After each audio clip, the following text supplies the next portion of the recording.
ये सवाल जब मैंने देखा तो मेरी रूह से कांप गई। क्या इस सवाल को अगर कोई मेरे तरीके से कर ले तो खेल खत्म हो जाएगा। ये कह रहा है कि 20 पेन को बेचते वक्त 18% की हानि हुई है। देखना भाई, 18% की हानि, ठीक है।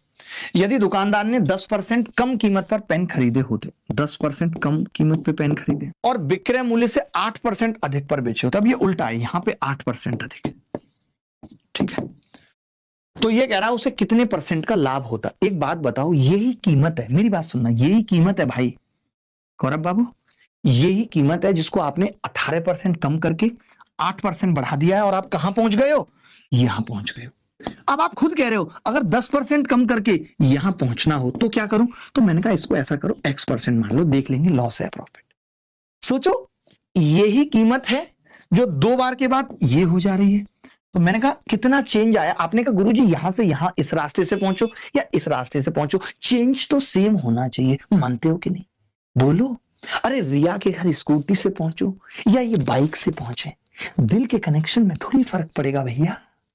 तो आपने कहा कि जी ये तो बड़ा अच्छा है, इसका सक्सेसिव निकालूं, तो -18 दिख नहीं रहा होगा, ये हमें शुरू से सिखाया मास्टर ने, -1.44 बराबर, ये इस सक्सेसिव के बराबर होगा। आपने कहा हाँ जी होगा, -10 + x -x/10। अब आप सोचिए, ये 8 और 18 इस 10 से कट गया और ये आ गया जी 9x/10 बराबर -1.44। 9 से कटा -1.66, अरे 0.16, x कितना आ गया माइनस का 1.6, यानी 1.6% का लॉस है। लिखा हुआ है, यही पूछा था कि लॉस होगा या प्रॉफिट।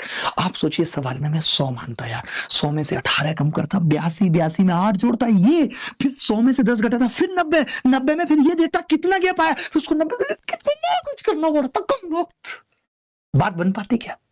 आप समझो मैंने क्या किया, ये कह रहा था 18% कम किया, 8% बढ़ा दिया, अगर 10% कम करता तो क्या होता, इतना सा पूछ रहा है बस।